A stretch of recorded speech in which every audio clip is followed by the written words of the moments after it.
Pelajaran baru lagi. Di dalam mobil, Sila mengomel-ngomel sedangkan Farel setia mendengarkan omelan Sila yang sangat imut di mata Farel, sedangkan Pipi hanya fokus berkendara. "Kenapa Om tidak bicara?" Kesal Sila. "Aku harus bicara apa sayang?" Tanya Farel balik. "Om mau aku tambah marah Tanya Sila dengan mata melebar. Farel terkekeh lalu menggelengkan kepalanya pelan. Ia tidak bisa berkata-kata karena tidak tahu mau bicara apa. "Kenapa Om bilang tadi mau balas, Om pikir aku tuli?" Tanya Sila mengomel. "Sayang, aku sangat merindukanmu. Tadi malam bukannya melepas rindu saling berpelukan atau berciuman, aku malah melihatmu terkapar lemas dengan badan panas." Sila membelalakan matanya mendengar pembicaraan Farel. Ia melihat ke arah Pipi yang tampak menahan senyum mendengar Farel ingin bercium mesra dengan kekasihnya. "Dasar Om cabul," pekik Sila. Sila walaupun polos tapi ia tahu apa itu berciuman. Farel malah terkejut. "Kenapa sayang? Aku tidak melakukan apapun kan? Aku memang marah pada orang yang berani membuat kekasihku demam."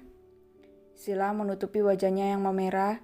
Ia tidak tahu kenapa setiap Farel mengatakan dirinya kekasihnya sungguh membuat hatinya seperti terkena virus. Benih-benih cinta Farel seolah masuk secara perlahan lewat pori-porinya itu hingga wajahnya kini mulai merona, entah karena malu atau karena suka pada Farel. Sila pun tidak tahu. "Sila, sepertinya kita terlambat." Alice dibawa ke rumah sakit dan aku dengar nyawanya sudah tidak tertolong. Pipi masuk ke mobil dalam keadaan terengah-engah. Farel diam saja tanpa ikut campur.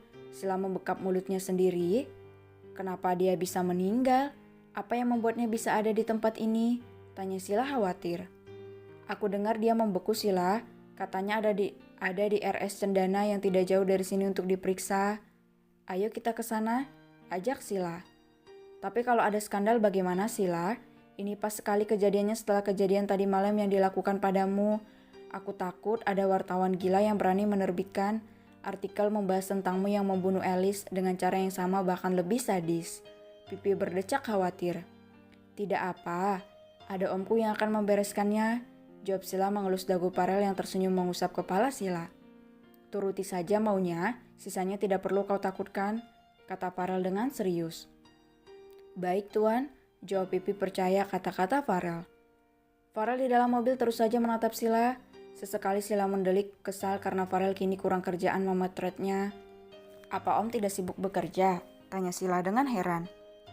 "Aku punya banyak pekerjaan sayang, tapi apapun yang kamu lakukan aku tinggalkan semua itu dengan tangan terbuka," jawab Farel dengan senyum lebarnya mencubit gemas pipi Sila. Sila menganga. "Om mau jatuh bangkrut?" Farel tertawa terbahak-bahak. Sila mendengus melihat arah lain. "Kenapa Maharaniku tidak tertawa, tanya Farel. "Mana bisa aku tertawa saat ada wanita yang menyerangku tadi malam meninggal mengenaskan," gerutu Sila. Farel tersenyum sambil mengangguk. Di rumah sakit tidak ada wartawan yang berani bertanya-tanya pada Sila, padahal Sila ada di depan mereka.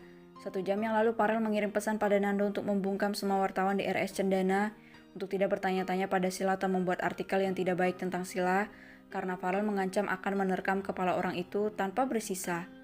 Artinya membuat jatuh bangkrut. Jika Tuan Muda Fox Group sudah memberi ancaman seperti itu, jika ada pria lain pun di samping Sila tidak akan memotret Sila walau bisa membuat mereka kaya mendadak jika membuat artikel Sila dengan pria lain dengan judul besar selingkuh. "Jadi benar Alice meninggal karena kedinginan, Dok?" tanya Sila serius. "Benar, Nona. Saya sudah periksa semua yang ada di tubuh Alice. Sepertinya dia dilecehkan, diikat di dalam air lalu dibuang begitu saja," jawab dokter. "Siapa yang melecehkannya, Dok? Apa dapat sidik jari?" tanya Sila. "Tidak ada, Nona. Sepertinya orang ini sangat berpengalaman. Saya periksa korban sudah tidak perawan lagi, Non," jawab dokter. "Dia memang bukan gadis lagi, Dok. Dia memiliki banyak daddy sugar." "Ah, tidak. Dia itu baby sugarnya om-om buncit, Dok," kata Pipi menyambar. Sila menyengkol lengan Pipi dengan mata melebar penuh peringatan. "Memangnya aku salah bicara?" Kesal Pipi merasa dirinya tidak bersalah. Sila meminta maaf pada dokter itu dan dibalas senyuman oleh dokter itu karena menganggap Sila sangat baik mau meminta maaf demi orang lain. "Di mana Om Rapan, Kak?" tanya Sila. "Tadi sedang menghubungi seseorang. Kamu tahu Sila, banyak wartawan di luar sana, mereka hanya menatapmu saja, tidak berani mendatangimu seperti biasa kan?" heboh Pipi. Sila tampak berpikir, karena Om Rapan kan, dia memang berkuasa, hal seperti ini sangat mudah baginya, jawab Sila dengan enteng. Pipi menganga mendengarnya. Nonanya ini tidak tahu betapa romantisnya Farel melakukan hal seperti ini pada Sila. Malah Pipi yang heboh, seharusnya kan Sila yang berbunga-bunga. Sila duduk dan tanpa berpikir menatap pemandangan di luar. Farel meraih tangan Sila hingga si empunya menoleh. "Ada apa sayang?" tanya Farel dengan lembut.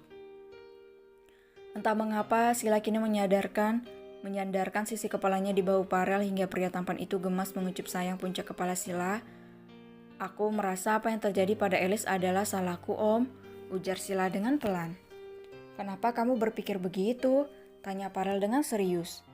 "Instingku merasa ini salahku. Kenapa dia harus meninggal setelah berkelahi denganku, Om? Dia bilang aku merebut apa yang dia miliki. Malam itu aku sangat marah karena dia menyiramku dengan air, jadi berbicara kasar padanya. Om kan tahu aku tidak tahan AC," curhat Sila dengan nada manja di bahu Farel. Farel mengelum senyum. "Apa kamu marah pada pelakunya?" tanya Farel dengan lembut. "Otakku berkata dia pantas tiada karena sangat menyebalkan, tapi hatiku sebagai manusiawi tidak setuju," ujar Sila.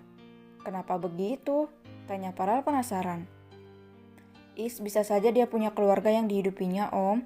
Bisa saja dia itu tulang punggung keluarganya di suatu kampung atau desa. Karena kematiannya keluarganya jadi kelaparan, aku kasihan, Om." Farel terhenyak. "Kamu memikirkan sampai ke sana, sayang?" "Iya, Om. Seperti Om dibunuh oleh orang lain dengan tiba-tiba. Siapa yang akan sedih? Mami Om, Papi Om, Franz. Aku juga kan membenci orang itu. Semua ada lingkaran kehidupannya, Om," jelas Sila. "Aku tidak akan biarkan ada yang mencoba menyentuhku, sayang," kekeh Farel. Sila memutar bola matanya dengan jengah. "Lalu kalau aku, Om, apa Om terima jika aku di posisi Elis?"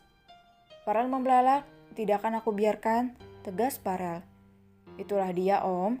Dia mungkin menyebalkan, tapi ada orang lain yang menganggapnya sangat berharga sama seperti Om. Tidak membiarkan ada orang lain yang melukaiku. Begitu juga seseorang yang merupakan keluarga Elis," jelas Sila. Farel tanpa berpikir, saat ia menghabisi seseorang tidak pernah melihat ke sana, hanya berpikir dia pantas untuk mati saja. "Om, kenapa?" tanya Sila mendongak menatap Farel. Farel menggelengkan kepalanya lalu mengucup sayang kening Sila. Sila tersenyum lalu kembali menyandarkan kepalanya di bahu Farel. "Rasanya nyaman sekali," gumam Sila. "Kamu adalah kenyamananku, sayang," bisik Farel membuat Sila tersenyum saja.